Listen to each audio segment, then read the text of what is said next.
Segundo avaliações oficiais, 3,5 milhões de pessoas saíram às ruas neste domingo para pedir a saída da presidente da República e apoiar o combate à corrupção. O tamanho do movimento, que superou as manifestações pelas eleições acendeu o sinal de urgência no mundo político. Qual o caminho que o país deve tomar para superar a crise política que tem paralisado o governo e o combate à grave crise econômica que atravessamos? O Expressão Nacional faz essa pergunta para 4 lideranças da Câmara dos Deputados. A deputada Margarida Salomão, do PT de Minas Gerais, vice-líder do governo. O deputado Daniel Coelho, do PSDB de Pernambuco, vice-líder de seu partido. A deputada Luciana Santos, presidente nacional do PCdoB, que é de Pernambuco também, e o deputado Darcísio Perondi, vice-coordenador do Comitê Pró-Impeachment no Congresso Nacional. E eu queria estender essa pergunta aos nossos convidados. Como sair dessa crise política que está paralisando o país desde o início deste ano? Deputada Margarida Salomão.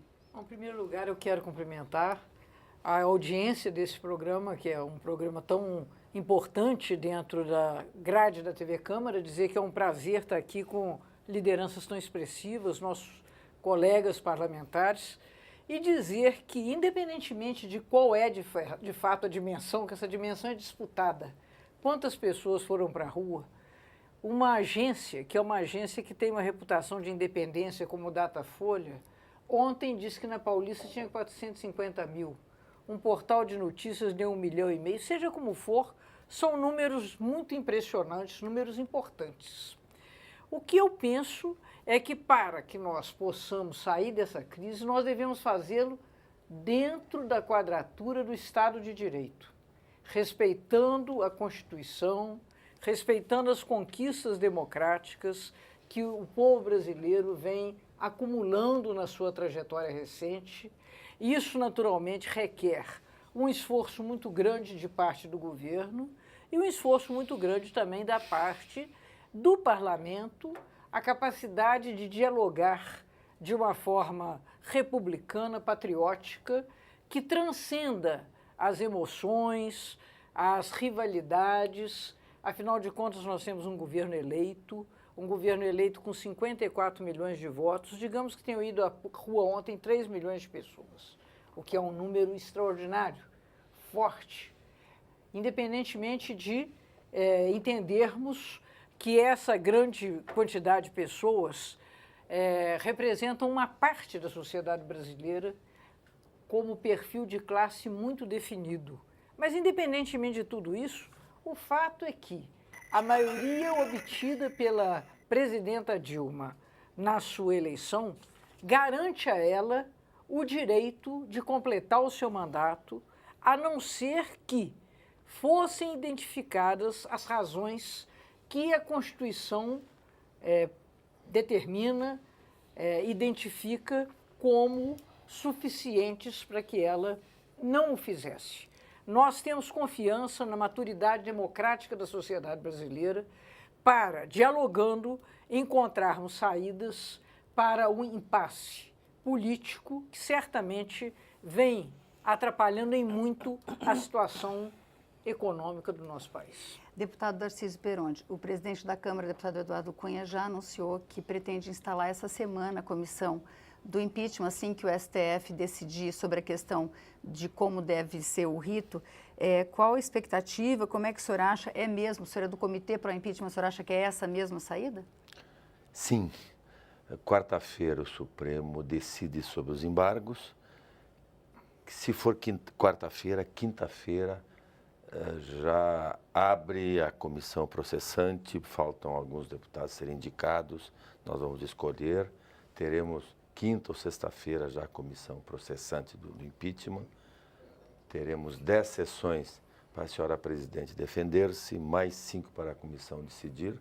Possivelmente, em 30 dias, a Câmara dos Deputados vai responder ao anseio, ao desejo de milhões e milhões de brasileiros que saíram às ruas e aqueles que ficaram na janela, nos portões e acompanhando.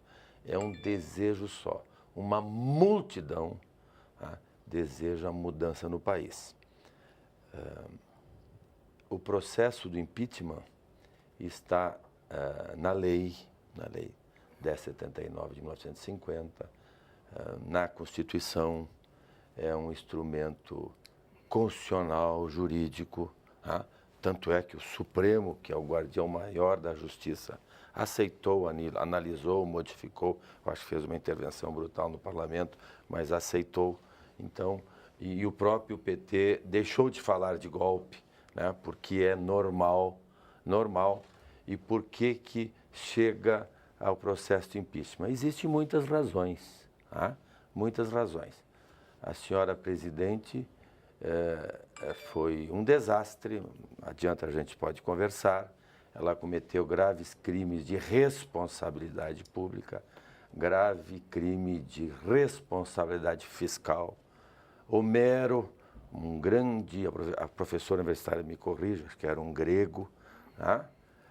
Dizia que um governante não pode gastar mais do que arrecada, não pode roubar, não pode deixar roubar. E a presidenta Dilma, eu acho que não roubou, às vezes eu tenho dúvida, mas cometeu crimes de improbidade, foi omissa, foi imprudente, foi inerte, né? E na responsabilidade fiscal foi um desastre.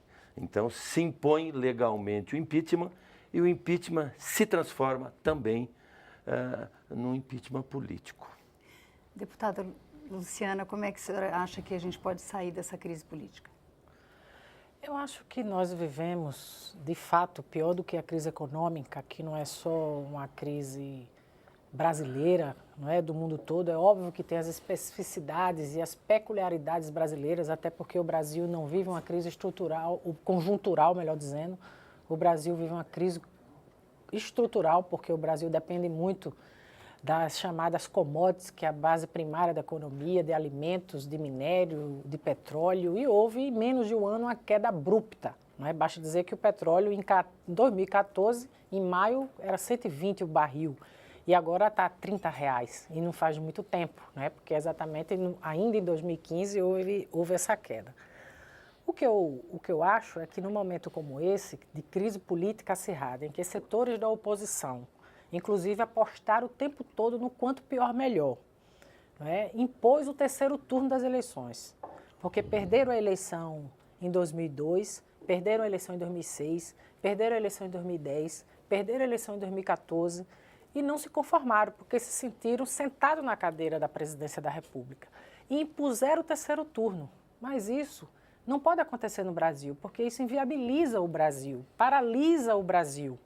Porque não pode, mesmo com iniciativas que programaticamente o PSDB concordava, o PSDB votou contra, que era exatamente nessa linha do quanto pior melhor. E o que nós estamos assistindo no país é uma tentativa de colocar na presidência da República crime de responsabilidade, que já fizeram de todas as manobras, já reviraram tudo e até hoje não conseguiram comprovar qualquer coisa que macule a imagem da presidenta da República, que não tem conta no exterior, que não tem carro importado em casa, que não há nenhuma acusação que pare sobre ela. Mesmo a da responsabilidade fiscal, inclusive foi resolvida pelo próprio Congresso Nacional, que mudou as metas fiscais do orçamento. Então, é óbvio que na Constituição brasileira está previsto nos seus fundamentos o impeachment, mas quando não tem base legal, quando não tem fundamento legal, não tem outro nome, isso é golpe, não é? Então, a gente não adianta dourar a pílula. No Brasil, não é a primeira vez. Karl Marx dizia que a história se repete ou por farsa ou por tragédia. Nós já vimos esse discurso udenista nos tempos de Juscelino Kubitschek. Depois se repetiu, aliás, primeiro com Getúlio Vargas, depois nos tempos de Juscelino Kubitschek, se repetiu com João Goulart. Quem não se lembra do papel de Carlos Lacerda? Não é? Quem não se lembra do grande papel de Francisco Chateaubriand, não é? De Assis Chateaubriand na manipulação das manchetes de jornal. Então, o que a gente está vendo é uma repetição disso. O que aconteceu nesses últimos dias é uma verdadeira força-tarefa para emular o dia 13. Não é? Ontem, nós tivemos pela cobertura, né, midiática, nós não teve nem intervalo, né, nas televisões.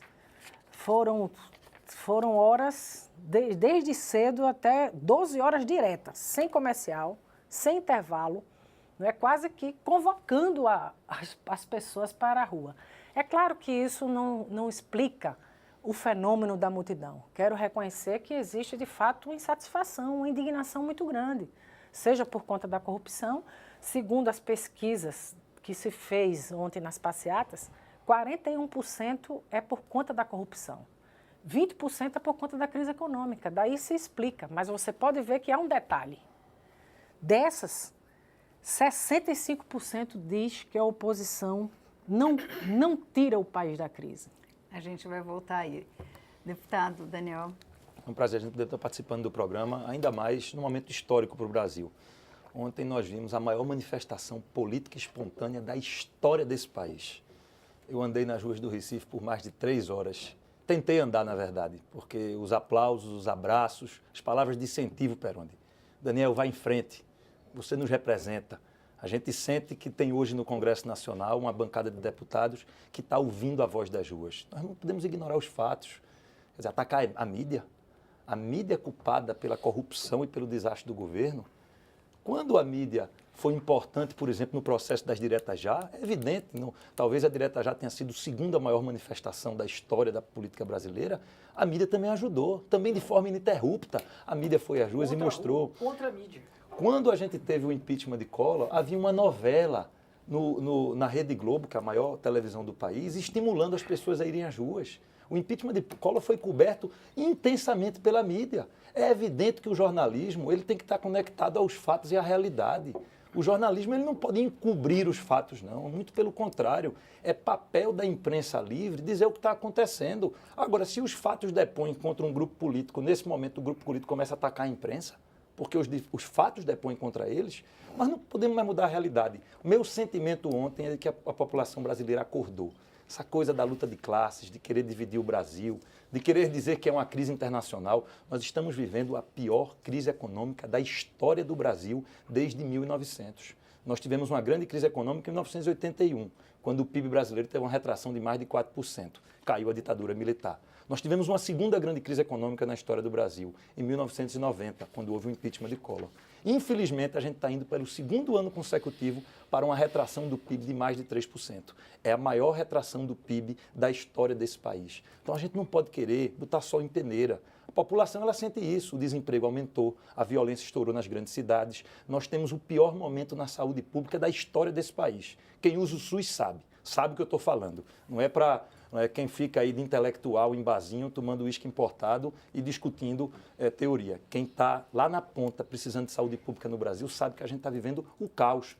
É evidente que isso tem reflexo. Quando isso vem junto com a maior crise ética e moral, com a Operação Lava Jato, descobrindo e desmontando um esquema organizado de corrupção no país, é claro que isso iria eclodir com insatisfação popular e, consequentemente, com as consequências legais. Impeachment, cassação no TSE e Operação Lava Jato são questões legais que vão ser debatidas democraticamente. Eu concordo com a deputada Margarida. A saída que nós tomarmos, ela tem que ser constitucional, ela tem que respeitar a lei e as regras vigentes. Qualquer coisa diferente disso, e até para citar um exemplo, de igual que eu, por exemplo, não admitiria discutir. Eu vi semana passada nascer a proposta de uma intervenção e um parlamentarismo nesse momento. Isso é golpe. Aí sim é golpe.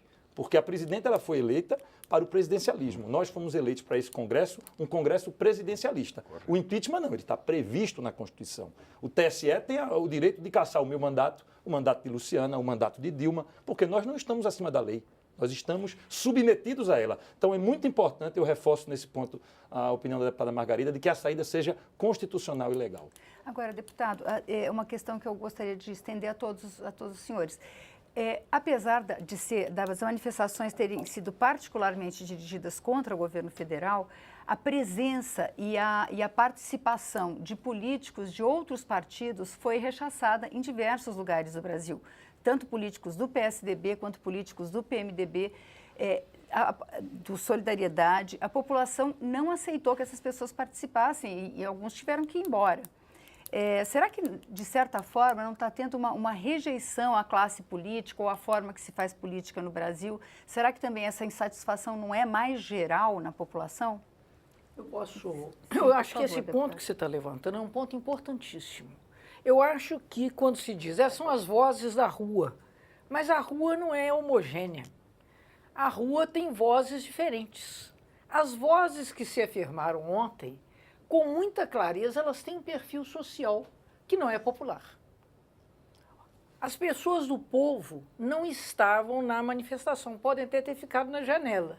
E eu acho que, de fato, elas estão numa posição de expectativa para ver o que de fato nós vamos oferecer como pauta política para o Brasil nesses próximos dias.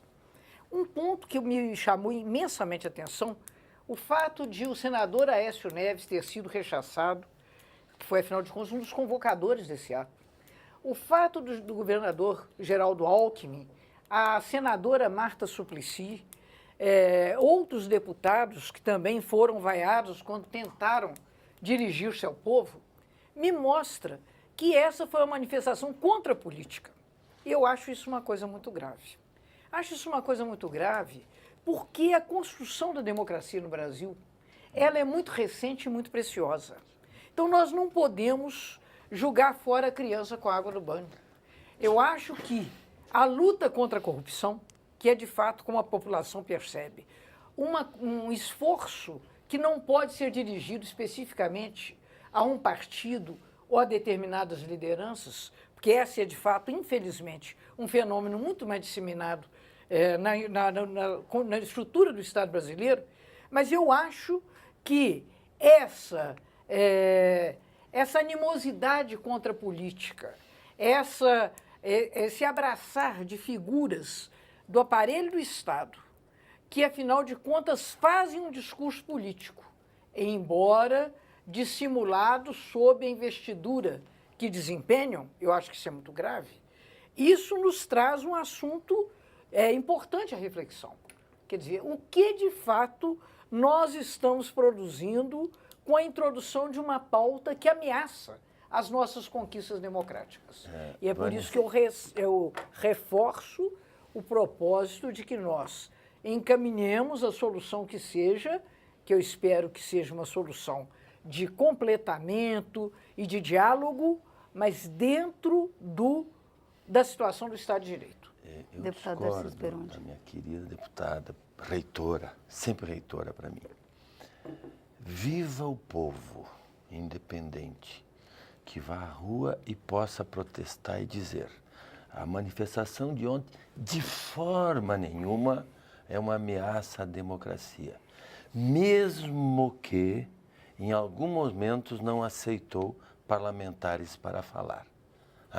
Que o povo desabafe, reclame, proteste em qualquer situação.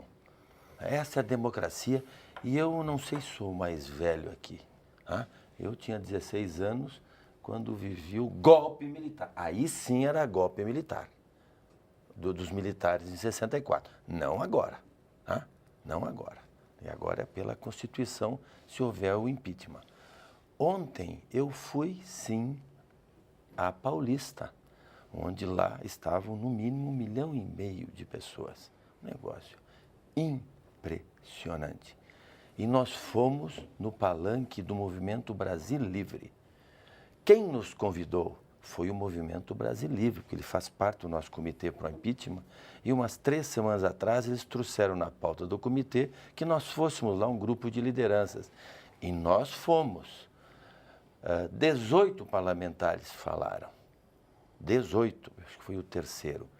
Nenhum foi vaiado, nenhum foi apupado. O Caiado desceu, se abraçou com o povo, eu desci, me abracei com o povo, bati fotografia, voltei para o palanque, fiquei lá 1h30, que era empolgante, emocionante. Então houve essa interação. Então 18 parlamentares falaram, seguido, às vezes entravam alguns jovens falando no meio, isso durou 1h30, então 18, nenhum, todos aplaudidos, e eu tenho até aqui os discursos aqui, se desse para passar. É 1 minuto e meio, 3 minutos para cada um. Então, lá em São Paulo, o problema houve 2, 3 apupos, foi mais apupos a 2 líderes tucanos, que não foram ao palanque. Mas 18 parlamentares foram ao palanque e não foram vaiar. Em alguns lugares do país, eles tiveram acesso e outros não. Mas essa liberdade que tinha os organizadores e nos quereram. Aliás, meus queridos colegas, a população tem direito de reclamar mesmo, porque nós, por isso, também somos culpados pela situação. Não é a Dilma que não tinha preparo nenhum para ser presidente da República, é óbvio. Não sei se roubou, deixou roubar. Com ela cresceu, começou com o Lula e com ela cresceu uma organização altamente criminosa que assaltou o país respeitando os colegas petistas bons que tem no PT, né? Mas nós também somos culpados, a classe política também é culpada pela situação. Né? Então o povo tem direito, que o povo reclame, que não deixa o parlamentar falar, tem todo esse direito. E não é de forma nenhuma uma ameaça, mas que foi a maior manifestação da história do Brasil. Né? Se colocar o que houve nas cidades pequenas, passou de 6, 7 milhões, a crise é grave em todos os aspectos e não é a questão da commodity. A deputada falou das commodities, foi o erro da matriz econômica brutal no segundo governo do Lula.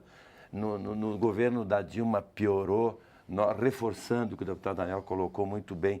Nós estamos numa depressão econômica, que é a inflação alta, onde o dinheiro fica bem curtinho, carestia, onde tudo sobe. O desemprego fechou em 9 milhões em dezembro, a perspectiva de fechar em 15 milhões. Então, dizer que foi commodity, os países ao redor do Brasil sofreram isso e cresceram 3, 4, 5%, e o Brasil, ao contrário, o Brasil diminuiu 3, 4%. Então, um pouquinho da commodity, mas foram erros brutais de condução, aliado à corrupção que tira de todos. Deputado, eu convido o senhor a participar da nossa próxima discussão, do próximo programa sobre a crise econômica, mas no momento vamos tentar falar dessa questão. A senhora acredita que é uma criminalização da classe política ou realmente a população acha que esse jeito de fazer política talvez não seja o ideal? O PT eu não tenho a menor dúvida disso, que nós estamos vivendo um vulto enorme de uma onda conservadora no país. Basta observar a agenda do Congresso Nacional. Uma agenda do Congresso Nacional que procura mexer em direitos civis, em garantias históricas da luta dos trabalhadores, como é a terceirização da atividade fim, como foi agora numa luta nacional para que os planos municipais de educação, os planos estaduais de educação tivessem lá, na sua política, a luta pela igualdade entre homens e mulheres. Agora, semana retrasada, no Congresso Nacional, se tirou da Secretaria Especial das Mulheres a política de enfrentamento da desigualdade de gênero. É a mesma coisa que você pegar o Ministério da Economia e dizer que o Ministério da Economia não vai tratar de política econômica. Então, é evidente que nós estamos vivendo uma onda conservadora, não é? No país, pelo reflexo da composição conservadora que tem aqui no Parlamento, e também é fruto do pensamento que muitas vezes, como a sociedade é plural, basta dizer hoje que Jair Bolsonaro, que defende de tortura, ele hoje bate Ciro Gomes nas pesquisas de opinião. Isso revela essa radicalização que está havendo desde o término da campanha até aqui. Nós vivenciamos isso que o deputado Daniel Coelho disse que é espontâneo. Ora, o Movimento Brasil Livre, o Vem para a Rua, o Revoltados Online, isso não tem nada de espontâneo. Isso são movimentos que têm financiamento. Saiu uma matéria enorme no Valor Econômico, ele dizendo de onde saem os recursos. Sai dos interesses econômicos que financiam esses movimentos. Seria ilusão achar isso. Dizer que a Direta Já, a mídia cobriu, não é verdade. A Direta Já, quando foi cobrir, todos os documentos de tudo que é jornalista que participava da grande mídia, que eles denunciam isso, que eles só foram cobrir... Deputado Peronde, que participou disso ativamente, como MDBista, poderá dizer quando que eles não foram houve cobrir, da mídia no Direta já foi quando estava explodindo, né, nas ruas. Ali sim foi um movimento espontâneo. como foi espontâneo as manifestações de 2013, de junho de 2013. Muito diferente dessas outras manifestações. Que tem uma pauta organizada, que tem isso. Não existe movimentação espontânea com a organização que nós estamos assistindo. Né? Agora, divertido. O país dos dois partidos dizendo que o povo não deve ir para a rua. A crise econômica, eu acho que deve ir para a rua. Eu não estou dizendo isso. Eu só estou dizendo que não é espontânea. Eu estou dizendo que ela tem uma emulação direcionada, não é?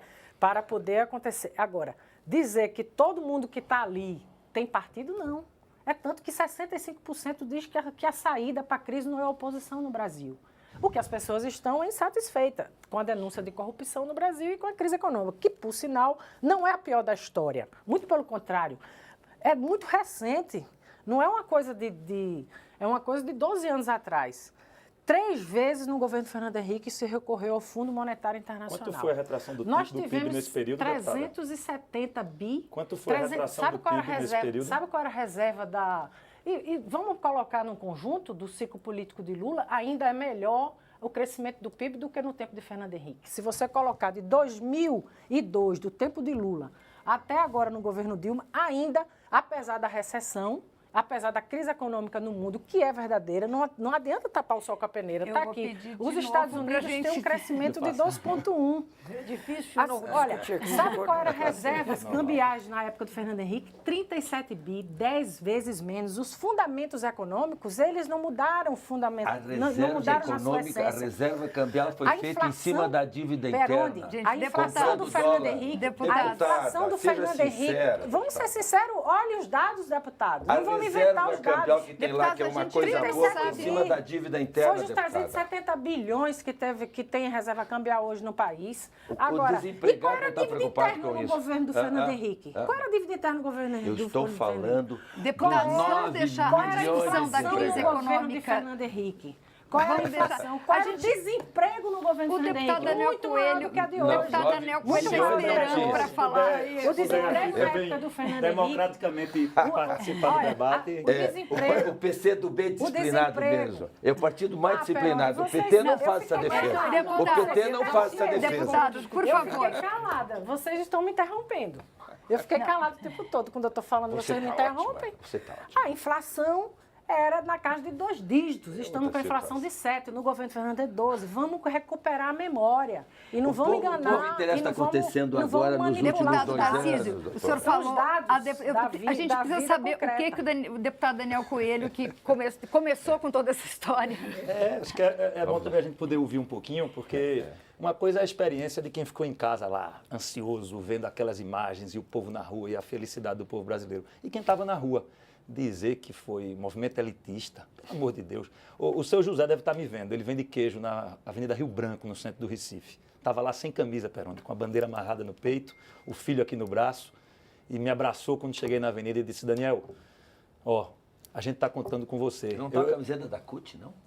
Não era da CUT, não, porque os movimentos manipulados não deram nenhum tipo de camiseta, mas ele tinha uma bandeira do Brasil e estava lá como povo. 120 mil pessoas na Avenida Boa Viagem. Quando cantou o hino nacional, foi o momento mais incrível que eu já vi na minha atividade política. Parou a praia. Tinha um cara que vendia ovo na praia, peixe frito. Ele não podia estar na manifestação, porque ele tinha que trabalhar para dar o sustento dos filhos dele. Mas na hora do hino nacional, ele parou, deixou a bandeja, gritou todo mundo junto. E o grito era um só. Não vamos confundir ninguém. Era fora Lula, fora Dilma, fora PT. Não havia outro tipo de grito. No Recife, o trio elétrico puxou um aplauso nominalmente a todos os parlamentares presentes e todos foram aplaudidos, sem exceção, de todos os partidos, inclusive deputados de partidos da base, como é Peroni, que é do PMDB, mas que tem uma posição oposicionista. Então, todos aplaudidos. É evidente, podem ter havido vaias, natural é democracia. Imagine 6 milhões de pessoas na rua e não poder 4, 5, 6, 50 pessoas vai a alguém, faz parte. O senador Aécio foi aplaudido por milhões de pessoas nesse país e 6 ou 7 o vaiaram. Isso é democracia. Nós não podemos ser contra o processo democrático. Que bom que alguém pode vaiar um cara que teve 50 milhões de votos. Agora, um petista não consegue andar na rua. Mas não é em dia de manifestação, não. É nunca. Dilma consegue andar na rua? Algum líder do PT consegue andar na Paulista a meio-dia, a qualquer momento? Não consegue mais andar na rua. Porque aí sim, de verdade, as pessoas não aceitam mais o que aí está. Não vamos querer confundir as coisas. A manifestação ontem não foi contra a política. Ela foi contra o PT, contra Dilma, contra Lula, contra Eduardo Cunha e contra Renan. Essas foram as faixas que eu vi na minha cidade, que eu vi através da imprensa em outros municípios. É isso que eu escutei de outras pessoas. Podem ter havido posições diferentes? Podem. Agora, a gente tem que lembrar uma coisa, Perondi. Aqui nessa mesa, as 4 forças políticas que estão aqui representadas são todas forças que tiveram a favor do processo democrático em todos os momentos. Essas são as forças predominantes desse processo. A agenda conservadora que a deputada Luciana fala, ela é preocupante. Ela é preocupante no governo e na oposição. Principalmente porque não há comando e não há governo. Porque o Perondi é uma pessoa progressista, que tem compromissos democráticos, como eu também tenho. A discussão da política de gênero é um absurdo, essa agenda conservadora, e ela só existe porque o governo é fraco. Porque com um governo forte, a base do governo não estaria se levantando com essa agenda conservadora. Ela se levanta pela ausência de liderança do governo. Se nós tivermos um governo com mais liderança, como já tivemos em outro momento, não haverá espaço para essa agenda conservadora. Essa agenda conservadora, ela é pautada basicamente por partidos da base, não é da oposição. Essa discussão, por exemplo, de gênero que ocorreu na Câmara na semana passada, ela foi uma discussão, a gente fez um debate onde nós perdemos. Perdeu eu, Luciana, perdeu Margarida, perdeu Perondi, e nós fomos derrotados pela base do governo. Não foi pela oposição. Bom, então, é bom a gente não confundir os assuntos. A gente vai fazer um pequeno intervalo. Até daqui a pouquinho.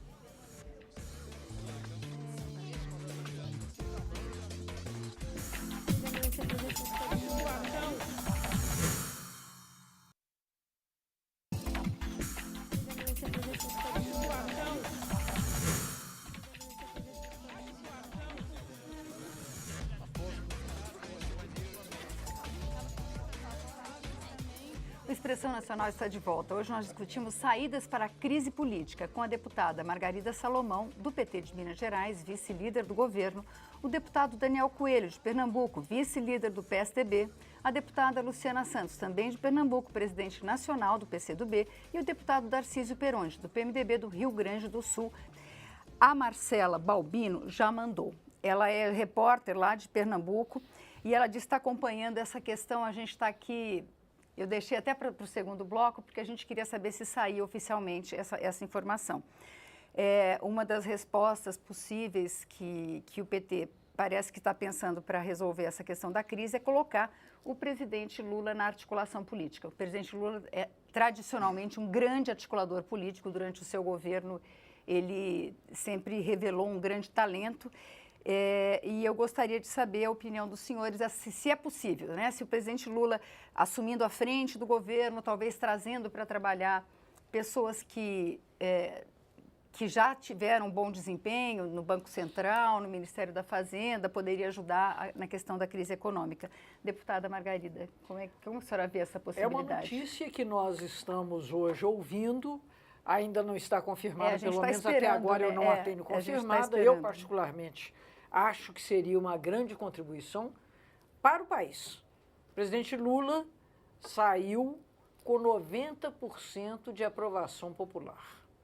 O presidente Lula é reconhecido no mundo inteiro como um líder diferenciado, não só pela sua trajetória, mas pela sua capacidade de formulação, pela sua capacidade de agregação. Então, no momento de crise, né, se você está com um jogo difícil, você, é claro, tem que recorrer aos seus melhores quadros, né?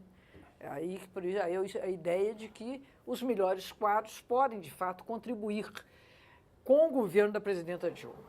A presidenta Dilma é uma mulher extremamente dedicada, é uma pessoa honesta, íntegra, que tem uma história de devoção à sociedade brasileira, até com prejuízos pessoais, como ela os sofreu, presa e torturada na sua juventude. São coisas que têm que ser respeitadas. O achincalhe pouco ajuda. Eu tenho buscado fazer o debate sempre, inclusive aqui, com respeito às pessoas que pensam de forma diferente. Acho que essa é uma riqueza da democracia, particularmente do parlamento.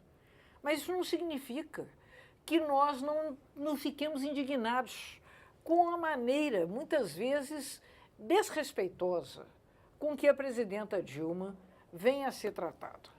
Nós vivemos um momento de uma crise aguda, é uma crise mundial, isso é fora de questão. ninguém de nós ignorará que tenha havido recessão na Europa Ocidental, nos Estados Unidos, em tempos diferentes dos nossos. A rigor, na história brasileira recente, nós temos vivido movimentos diferentes. Por exemplo, por conta da nossa redemocratização, nós vivemos um período de fortalecimento do Estado que é inteiramente invertido às políticas que foram adotadas pelos países centrais nas décadas de 80 e de 90. Então, nós estamos na contramão mesmo. E é claro que, num contexto muito desafiador, nós temos que buscar o que há de melhor para podermos fazer frente a essa crise. Como é que o senhor vê essa proposta, deputado Daniel Coelho? Primeiro, mandar um abraço para a Marcela, conheço, brilhante jornalista, e é um prazer, inclusive, estar vendo que ela está participando, acompanhando a gente. Eu acho que, em primeiro lugar, e isso não dá para a gente deixar de considerar, eu não faço pré-julgamento, eu tenho muita responsabilidade quando trato da questão ética, não quero ser martelo do mundo. Então, a gente tem que separar quem é condenado, quem é julgado e quem pode ser acusado. Acusado, todos nós podemos ser, tá certo? Agora, quem é réu é um passinho que foi dado a mais e quem foi condenado houve o julgamento da justiça. Mas no momento onde é evidente o ex-presidente Lula está sob investigação, no momento onde a gente sabe que há uma pressão para se esclarecer o seu patrimônio, se ele tem ou não apartamento, o que é que foi feito com o patrimônio dos seus filhos, se ele recebeu ou não ajudas indevidas de empresas. Neste momento, é estranho que se cogite ele virar ministro. Porque ele poderia ter sido ministro nos últimos 13 anos. 13 não, porque antes era o próprio Lula governando, mas nos últimos 5 anos. Enquanto Dilma governou, havia um espaço para ele de ministro. E nunca cogitou-se a possibilidade dele ocupar o espaço. Eu acho que fica estranho para a opinião pública, para as pessoas que refletem, neste momento, ele virar ministro e, a partir daí, impedir que o juiz Sérgio Moro prossiga as investigações para esclarecer. Eu não faço aqui pré-julgamento, repito, não gosto e não acho correto que façamos pré-julgamentos, mas que não deixe-se que as investigações corram naturalmente, elas já começaram. Então, eu acho que seria estranho e soaria estranho. Essa é uma decisão da presidenta, enquanto ela ocupar o cargo, se ela quiser, vai nomeá-lo. Agora, ele, inevitavelmente, terá que explicar se está ou não fugindo da justiça e fugindo do juiz Moro, porque a gente já sabe hoje, inclusive pela decisão da Justiça do Estado de São Paulo, de que as investigações sobre o ex-presidente Lula foram repassadas ao juiz Moro, que já tem mais informações e que está fazendo um trabalho brilhante. Eu hoje estava lendo números, o juiz Moro ele já conseguiu recuperar para os cofres brasileiros 29 bilhões de reais roubados do nosso povo através da sua investigação. Como é que alguém tem coragem de atacar uma investigação como a Lava Jato, que recuperou 29 bilhões de reais de dinheiro público que foi desviado? Então, a gente tem que dar apoio às instituições, ao Ministério Público, à Justiça. Nós temos que dar suporte para que elas funcionem. O julgamento não cabe a nós vamos fazer o julgamento político na hora correta. O julgamento legal que faça a justiça com independência e sem a interferência da oposição nem do governo. Deputada Luciana Santos, qual a expectativa da senhora, ex-presidente Lula, no governo, na articulação política do governo? Eu acho que nesses momentos de crise política profunda, eu acho que não era só Lula. Nós temos que ampliar para além de Lula. Nós temos que buscar todos os atores e atrizes que a gente possa reunir num contexto como esse, que possa mexer num governo de grande coalizão. Para além de Lula, que é uma personalidade política independente, foi ex-presidente da República, os êxitos e os feitos são incontestáveis, é tanto que, apesar de todo, são 11 anos em que se questiona, em que se investiga, desde o Mensalão de 2005 e até hoje Lula está ali, ainda na pesquisa de opinião pública, como segundo lugar nas pesquisas para presidente da República. Isso não é à toa, isso é por conta de um legado, não é? de feitos que foram extraordinários, de FIES, de ProUni, de enfrentamento da desigualdade regional. O que aconteceu em Pernambuco é extraordinário, uma nova matriz econômica no Estado surgiu. Não é? Então, esse legado não é qualquer um, é um legado muito forte. Por isso que essa influência política de Lula, ela é evidente. Então, eu acho que, além de Lula, nós tínhamos que fazer um esforço para, inclusive, deslocar homens e mulheres de próprios setores de oposição que pensam no Brasil, que venha fazer uma coalizão que até hoje nós não conseguimos formar no Brasil. Porque na hora de crise política aguda, que a gente está no impasse, que não tem saída política, nós temos é que pensar no Brasil, porque senão a gente não vai passar dessa disputa do legado, de quem fez, quem deixou de fazer. E a população quer saber como retoma o crescimento, como retoma o emprego, isso que a população quer saber. Então, quanto mais a gente fizer uma ampla aliança, né, de uma grande coligação para ter saída política, eu acho importante. E mais, o Lula não vai deixar de ser investigado porque é ministro. Apenas ele vai ser investigado, um deputado federal assim, você tem processo, você vai para a alçada do Ministério Público Federal e do Supremo. Então, o Lula não vai deixar de ser investigado porque virou ministro, ele vai continuar. E aí o Moro pode inclusive, tirar algum tipo de mácula que ele tenha de ser idôneo, não é? Porque... Por que tem que ser o Moro? Será que ele é o algoz de Lula? Será que ele tem uma caçada a Lula? É o único deputado, é o único juiz federal que é no Brasil? É o único juiz federal que aí eu acho que tem um componente político, né? Sem dúvida. Por que tem que ser Moro? Só ele é um juiz, não é? Então, eu acho que ajuda, não é? Até a Operação Lava Jato, que incontesta a importância do combate à corrupção no Brasil. Aliás, nunca se combateu tanta corrupção no Brasil. Nunca se foi tão forte as instituições. Isso é uma luta democrática do povo brasileiro, que veio desde a Constituição de 88, que fortaleceu o Ministério Público. Foi no governo Lula que foi descentralizada a Polícia Federal. Não é? Então, isso é uma ação de uma conquista do povo brasileiro. E que, com isso, não quer dizer que o presidente não seja investigado. O que a gente tem que, inclusive, com essa situação, é até fazer com que a Operação Lava Jato, ela possa, aos olhos do povo, ela não ficar com carimbo de uso político. Porque todo mundo sabe que não é só o Partido dos Trabalhadores que tem gente réu investigado. As próprias delações premiadas ou delatadas. Tem passando, né, pelo DEM, PSDB, PP, todos os partidos réu investigado, não. Do PSDB, não. Não, tem para não ficar... Desculpe interromper. Tem denunciado. Denunciado também não. Eu estou dando meu Denunciado também não. Peraí, só para não ficar uma coisa falsa. Denunciado não. Tem citado. Oh, desculpa. Citado não é denunciado. Mas tem citado. Não, tudo bem. Tem delatado. Tem Aí tudo bem. delatado. Por que não são investigados? Essa é a pergunta. Por que é que esses atores dos outros partidos da oposição, por que eles não são investigados? Essa que é a pergunta. Já que foram delatados pelo Doleiro Youssef e tantos outros. Eu vou começar pelo fim. A deputada Luciane cometeu o desatino, o despeito de dizer que o juiz Moro está fazendo a justiça por uso político. Ele vai revelar agora, Perondi, se é uso político. Impressionante. Não tem filiação. Por que ele tem que ser o algoz do Lula, o algoz?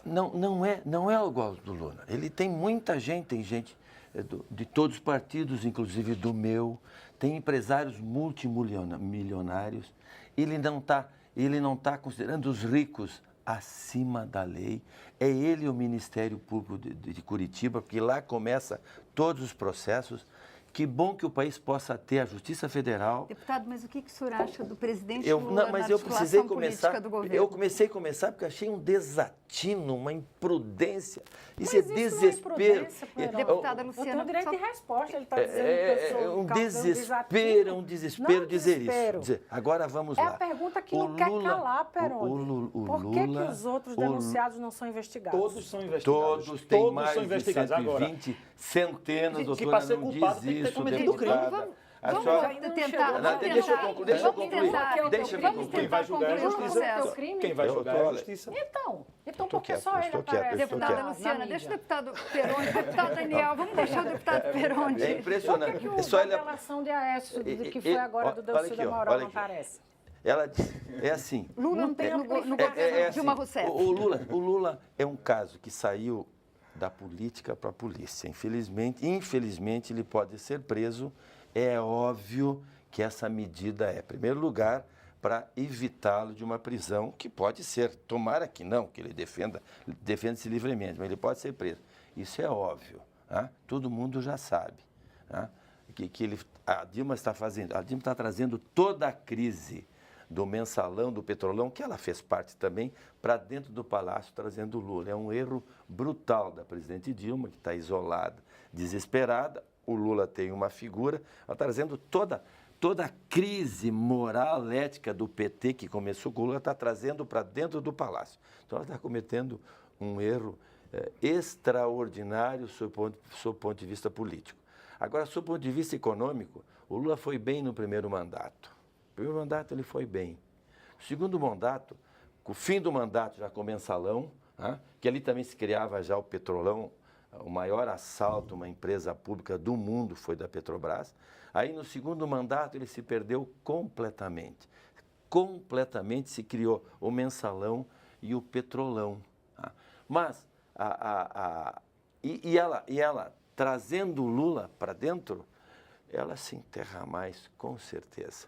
E pior, ele vem para repetir as matrizes econômicas, assim, juro baixo à vontade, dinheiro público à vontade, aumento da dívida pública, juros para grandes grupos econômicos, grupos industriais poderosos, nacionais e internacionais, que não deu nada, renúncias fiscais para grandes grupos empresariais que não dá nada, trabalhou com a inflação.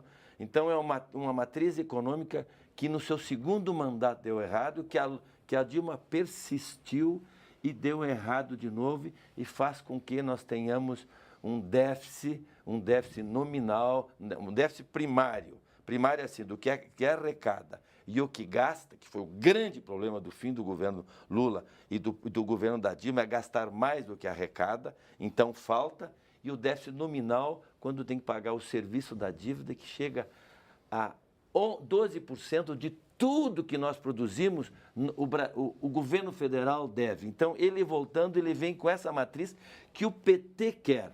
Então, é uma derrocada moral e também, sob o ponto de vista econômico, vai ser um desastre. Tomara que ele não aceite, eu vou rezar que ele não aceita, que vai prejudicar a população que está sofrendo com todos os ganhos sociais, deputado, que estão diminuindo agora. Deixa eu colocar mais uma questão. A gente tem talvez um monte, está chegando agora, uma chuva de twitters, uma chuva de participações que estão colocando questões muito interessantes, mas que a gente não vai conseguir ter tempo de tratar, porque eu queria tratar de um fato recente, a aproximação PMDB-PSDB da última semana e a proposta do semiparlamentarismo. Eu gostaria de saber o que os senhores acham. Seria colocar criar uma figura de um primeiro-ministro que efetivamente governasse, a presidente ficava lá com alguns poderes, poucos poderes, e esse primeiro-ministro seria, enfim, fruto desse acordo PSDB-PMDB. Deputado Daniel Coelho, o que o senhor acha disso? O PSDB não vai... O ex-presidente Fernando Henrique Cardoso que primeiro trouxe essa questão à baila. Parlamentarismo nós defendemos como princípio, não vamos misturar as coisas. Nós somos parlamentaristas como princípio, porque é um sistema de governo onde, por exemplo, numa crise como essa... O PT também é. Eu não sei, então... Mas não como princípio. Mas agora como saída da crise. Não para a saída da crise e mudar o sistema. Aí é golpe. Nós fomos eleitos como deputados no sistema presidencialista. Dilma foi eleita num sistema presidencialista, com Michel Temer como vice de um sistema presidencialista. Mudar a regra do jogo para um parlamentarismo ou semipresidencialismo depois do jogo começado foi o que fizeram com João Goulart. Aí é a mesma coisa. Você pega o presidente, coloca o cara ali de fantoche, né, e tenta sair da crise. Aí não, aí é errado. Aí é errado. Até acho que nós deveríamos discutir o parlamentarismo para o futuro. O Brasil teria uma democracia muito mais sólida, os partidos ideológicos teriam muito mais espaço dentro do parlamentarismo. No momento de crise no parlamentarismo, o governo cai. A gente viu na Grécia, o próprio primeiro-ministro renunciou, convocou a eleição de novo e foi reeleito pela população. E a Grécia tenta hoje sair de sua crise. Se a gente vivesse hoje um parlamentarismo, não haveria traumas na mudança de governo. Então, o parlamentarismo é um sistema mais avançado. Se você observar os países que dão certo no mundo, o único país realmente presidencialista, que você pode dizer que tem uma economia sólida, é os Estados Unidos. E a gente ainda pode contestar as desigualdades sociais que ocorrem naquele país. Então, não chega a ser uma democracia perfeita. Então, eu acho que o parlamentarismo é correto, mas neste momento é golpe, eu sou contra e trabalharei contra qualquer tipo de articulação para mudar o sistema político no meio de um mandato. Então, a gente não pode, aí eu vou reiterar para o início dessa história. O impeachment é uma prerrogativa constitucional, ela faz parte da legislação, ela é um direito que essa casa tem, só acontecerá se houver maioria, então tem que haver maioria. Se a maioria não quiser, ela não vai para frente. Agora, mudar a regra, eu acho que é uma saída equivocada e ela não vai prosperar dentro do Congresso e nem dentro do PSDB. Deputada Margarida Salomão.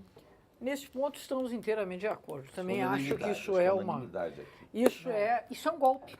É um golpe institucional. Você tem golpes militares, você tem golpes institucionais, como aconteceu em Honduras, como aconteceu no Paraguai, como nós não queremos que aconteça aqui. Tá certo? Você respeita a aparência da institucionalidade e você desfere um golpe contra quem foi democraticamente eleito. Posta essa questão de parte, eu quero aqui registrar a minha divergência com o caríssimo deputado Peronte, com quem estivemos juntos com tanta determinação na luta contra a redução da maioridade penal, o que é exatamente a dinâmica do parlamento, né? Nós não temos que estar sempre convergindo. Exato. Mas então, assim então como divergindo, né? o deputado Peronde, com a sua exuberância verbal, chamou a fala da Luciana de um desatino. Eu não repetirei. Mas eu direi que a fala dele é uma fala apaixonada. A senhora acha que foi ofensiva, desatino? Não, é uma outra forma de, vamos dizer assim, representar as coisas. Eu acho que a sua fala é uma fala apaixonada.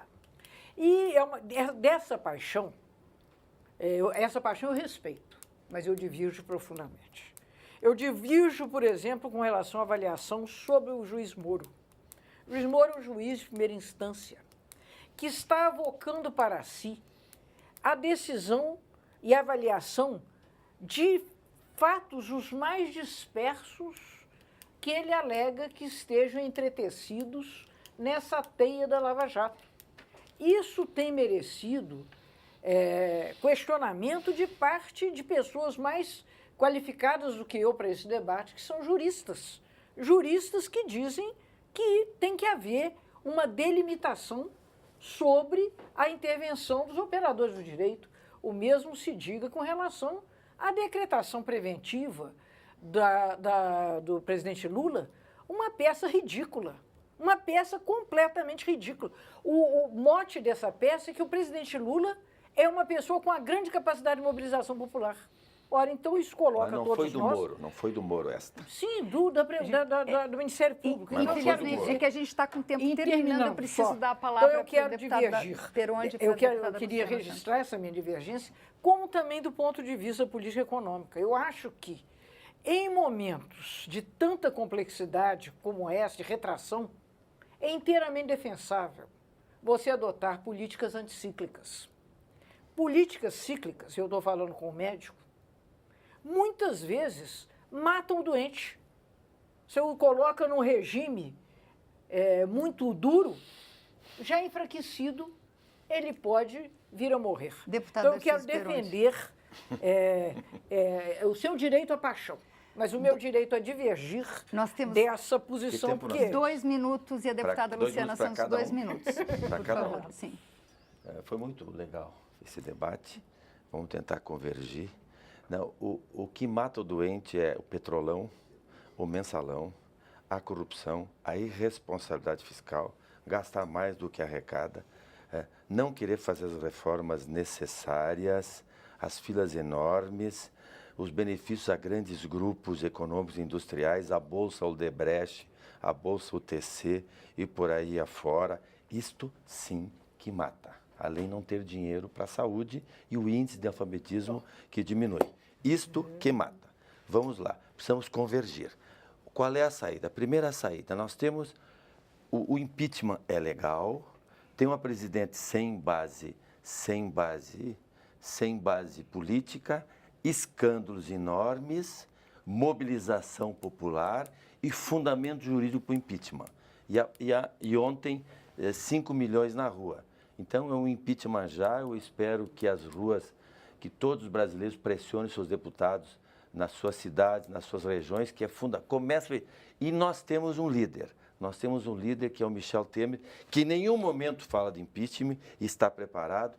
Vai ser o novo Itamar, que assumiu pós-Collor, num governo de coalizão, de convergência, para tirar o Brasil deste lodo moral, econômico, ético e fiscal.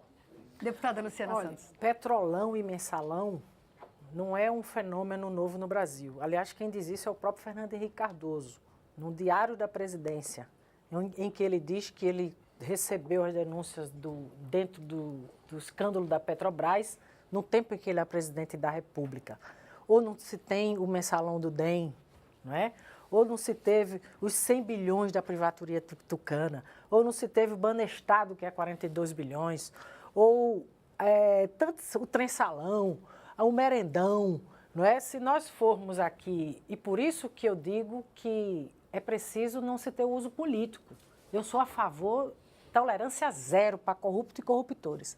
Agora, não pode ter uso político, como está sendo feito o combate à corrupção no nosso país. Eu reitero o que eu acabo de dizer por questões óbvias, porque não sou eu que estou dizendo. Não é só setores da oposição, são juristas que estão questionando... A serviço dos ricos. Os juristas, a serviço dos ricos, não. Os ricos não é só o serviço dos ricos, do Estado de Direito Democrático. O Supremo que não protege é só, a decisão que não é só os do advogados. Nós temos que encerrar o programa. Você pode falar, né? Não é só, é o Estado Democrático de Direito, não é? Que é um bem fundamental para a democracia brasileira, que nós sabemos o que é o arbítrio. O arbítrio é o maior retrocesso que esse país pode ter e nós precisamos defender com tudo. Não considero que existe fundamento legal, é tanto que até hoje não foi comprovado nenhum fundamento legal para o impeachment. Por isso que nós caracterizamos como um golpe, porque embora esteja previsto na Constituição, não existe fundamento legal e a gente precisa arrumar saídas. E as saídas têm que ser pela política, senão vai acontecer no Brasil o que aconteceu depois da Operação Mão Limpa na Itália, que o resultado foi o retrocesso, foi Berlusconi. Muito obrigada, deputados. Olha, a gente recebeu mais de 100 mensagens, elas vão ser encaminhadas para os parlamentares, porque, infelizmente, como vocês viram, os assuntos são poucos, tem muita coisa interessante com os nossos convidados para dizer aqui, mas a gente termina aqui. Você pode rever ou compartilhar este ou outros programas na nossa página, câmara.leg.br/Brasil Expressão Nacional. Eu te espero aqui na segunda que vem para nós conversarmos sobre crise econômica. Obrigada pela audiência e até lá.